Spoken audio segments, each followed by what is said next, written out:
Once upon a time, in a land far, far away, in the depths of the universe, there lived a young boy. He was a chubby little kid who loved strange and interesting things. He was a keen stargazer. He was fascinated by what he found in the skies above him. One day, he looked up at the sky and saw a shooting star. Now, this brief fleeting moment of a shooting star enlightened his small and tiny little heart. He looked up right at the sky and wished that a day would come where he could ride a shooting star. Not get a toy or go to the moon or anything, but ride a shooting star. Now the boy has come quite a way, and he knows that even going near a shooting star is enough to kill him. That boy right now could be anywhere. He could be doing anything at this junction. For example, he could be sipping coffee with Barack Obama, president of the debating society of his school. Or he could be listening to J.K. Rowling's hit new single, Avada Kedavra, in her album That Which Shall Not Be Named. A diverging universe. We've probably heard that term a number of times in the past, and certainly a number of times today. But I'm going to give you a bit of science, along with its most favorite companion, which is definitely fiction. Now, the speaker before me had her views on parallel worlds and parallel realities, but I'd like to express something a bit different. I was a little kid, obviously, and I used to be this mischievous kind of kid. We used to do so many different things and then get into trouble for it. And I so hoped that the next day when I woke up in the morning, I would be in a completely different universe. But I hadn't committed that mistake. So much for eating extra brownies, huh? The point I want to convey is that our world diverges whenever we make a decision that can have multiple outcomes based on our choice. Now, I don't have a big fancy prop, but I do have two small pieces of dice. When I shake them together in my hand, what number would you expect? Anywhere between 2 to 12. I got the number 2 right now. Just because of this one small, insignificant role, 11 more universes are created just with the probabilities that I did not get the 2 that I got right now. Maybe I could have gotten a 12, maybe a 5, who knows? Universes are created after every single choice that we make. Well, you all must be wondering, wow, that's actually pretty amazing. There are so many universes. But sadly, to burst your bubble, we can't travel to them, nor can we prove their existence. And there's another flaw in this, and I'd like to go to string theory for that. Now, before you all think it's some sciencey, complicated thing, just listen to me. Some parallel universes are so radically different than our own universe that they follow completely different fundamental laws of physics. Maybe light isn't a ray. Maybe the fatter you are, the faster you can run. But anyway, moving on.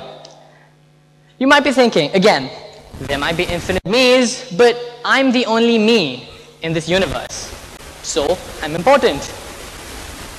Has anyone heard of Google? Not man's best friend, Google.com, but Googol. Can I have a show of hands?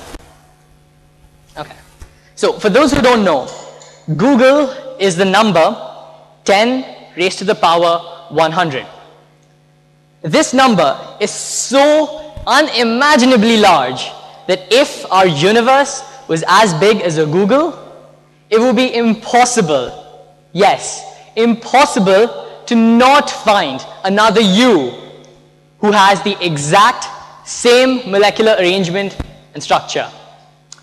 There simply isn't enough probabilities for matter to be arranged in. It's that big of a space.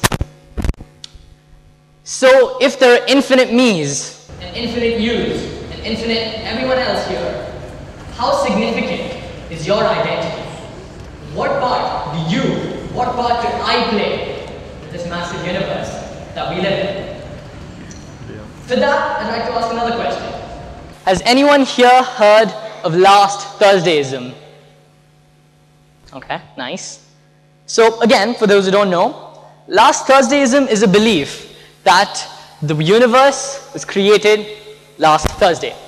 And all our experiences before that are just fabricated pieces of information that the universe put together in our heads.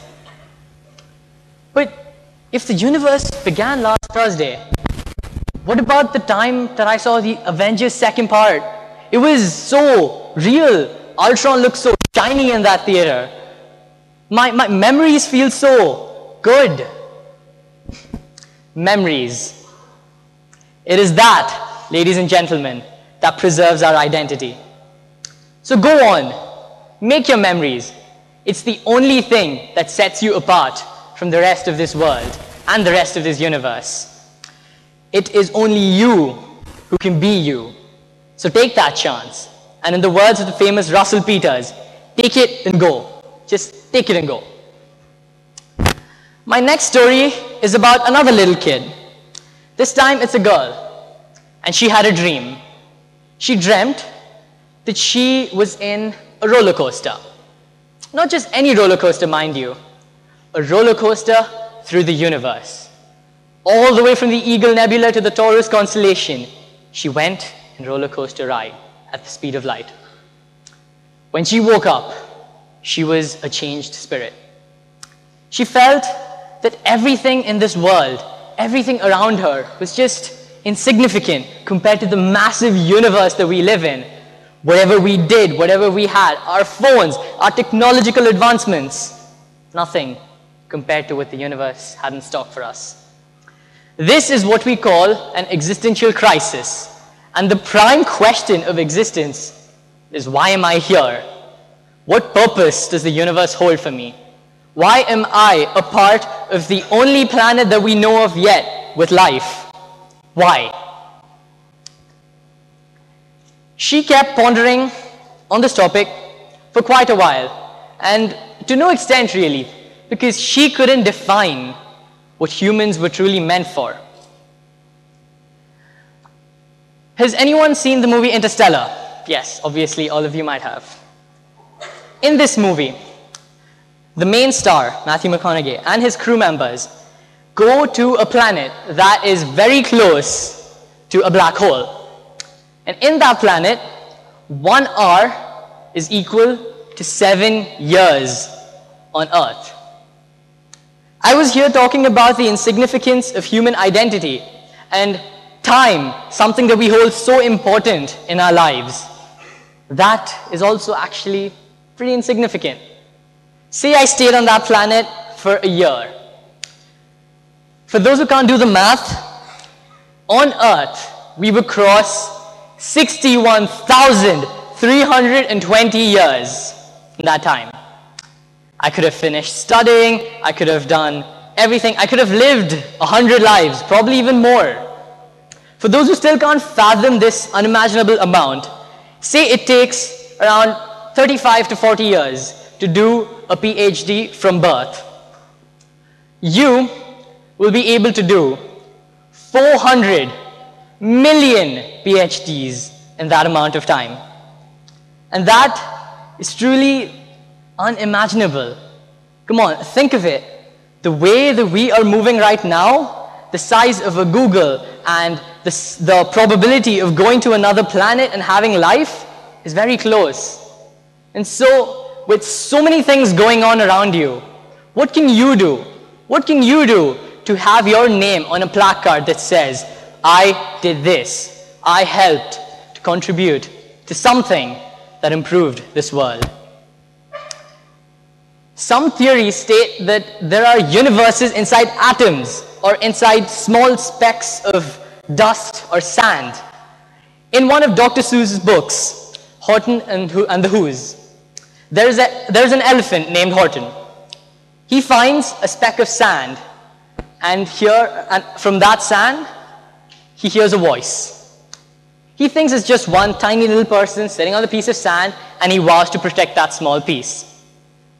But soon after, he finds out that there's a whole planet and a whole community going by the name of Whoville that lived inside that one small speck of sand. Let me give you guys a fun fact.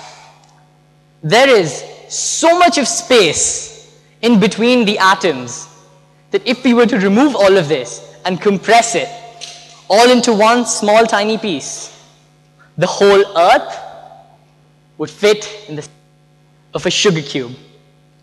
One small sugar cube in the sands of the universe. So what can we do? What can we take away? How can we show that our identity is significant to the world? I have 3 small advices to give you. First thing, let the past go. What happened, happened. Time travel is not invented yet, and I don't think it's going to be there anytime soon, so it's better to let go of it. Look towards the future. The present is more significant than the past, and the future is even more significant because we don't know what it holds yet. The second, it's okay if you fail trying to do something great. If you're reaching for the stars, you grab up, raise your hand very high, and you try to grab the star. And then, when you open your hands, it's not nothing that you find. It's one fresh handful of air. Keep that in your mind. Yes, I know it might sound funny, but the philosophy behind it is actually really cool. Keep trying until you try to succeed. And my last final point is expect the unexpected. Even if someone shows up who can do everything that you do, and whose price is better, don't keep trying harder. There is definitely at least one molecule that's different between the two of you. And I'm sure that is going to make all the difference. So, ladies and gentlemen, in the grand scheme of things, do you have your identity? Are you still you? Thank you.